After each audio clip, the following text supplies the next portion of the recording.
I used to suffer from crippling social anxiety to the point where I wouldn't want to leave my house, but it's gotten easier to manage over the years, even though I hate being around strangers, especially in crowded places.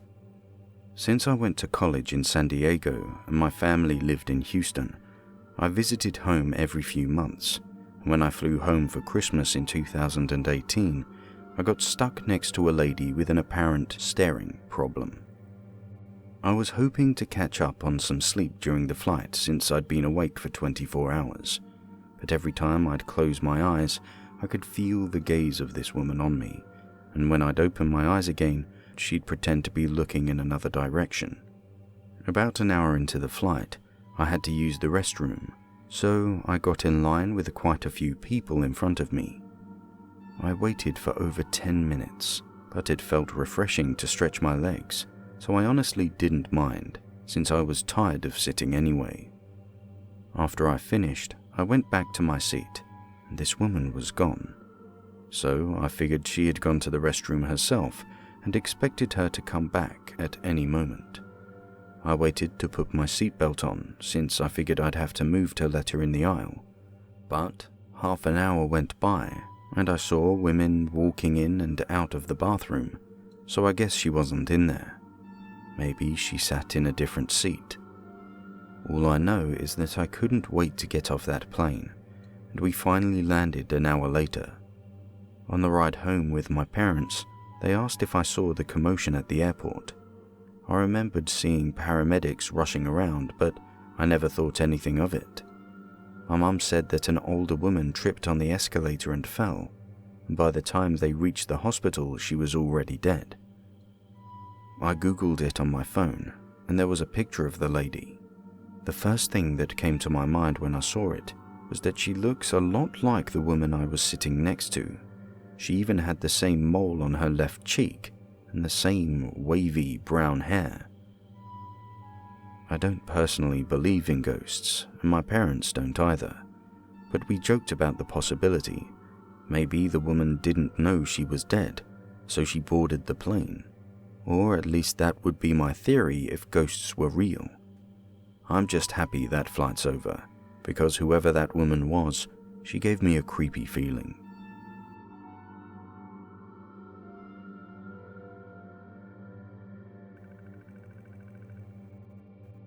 When my wife and I went to Miami, Florida to celebrate our honeymoon, we stayed in an Airbnb right on the beach for about $150 a day. In the photos, this place was stunning and had hundreds of 5-star reviews. Yet the first thing we noticed when we walked in was that the kitchen reeked of smoke. It's a minor complaint, but when you spend thousands of dollars on a trip, you don't just expect an okay experience, but a great one. I grew up in a haunted farmhouse, and honestly, this place kinda gave me a similar vibe. But I shrugged it off, and we spent our first night making plans for the rest of the week. I have a hard time sleeping in places other than my own room, so even though I was tired, all I did was toss and turn when we went to bed. I got up and took a walk around the block for some fresh air, but when I got back to the house, I realized I forgot my key, and I didn't have the garage code either. My wife is a really heavy sleeper. She could probably sleep through an earthquake, and after 10 minutes went by of ringing the doorbell and calling her phone, I figured I'd have to sit outside until morning. Just when I was about to give up, I saw a shadow moving in the window, and then a face peeked through the curtain. I walked up to the door, expecting her to open it, but she never came. I rang the doorbell again with no luck, which was pretty strange since I was certain she saw me, unless it was too dark for her to see me. I sat on the porch playing games on my phone, when finally around 8 a.m. my wife opened the door and said she didn't hear me knocking.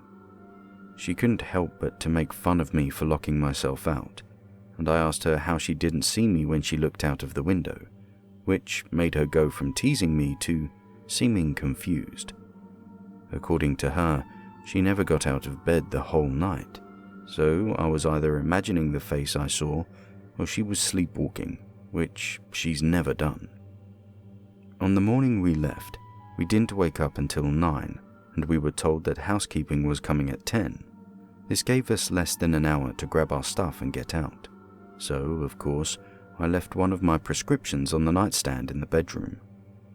Luckily, we were able to quickly turn around with another 10 minutes to spare, and my wife waited in the car while I went inside. I was actually kind of nervous about going in the house alone. I opened the door ready to make a run for it, grab my stuff, leave as fast as possible. But something in the bathroom caught my attention, and I reluctantly went to investigate.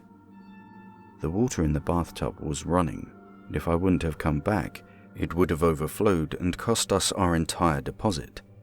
How the water turned on is anyone's guess. Needless to say, I grabbed the medicine and booked it for the door. I've googled the house and didn't find much about it being haunted, but what I did discover is the property was built on an Indian burial ground.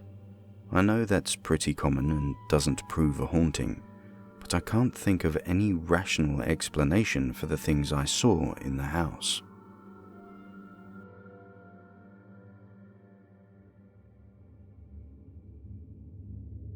For a little backstory, I live in Melbourne, Australia, and this incident happened around 12 years ago.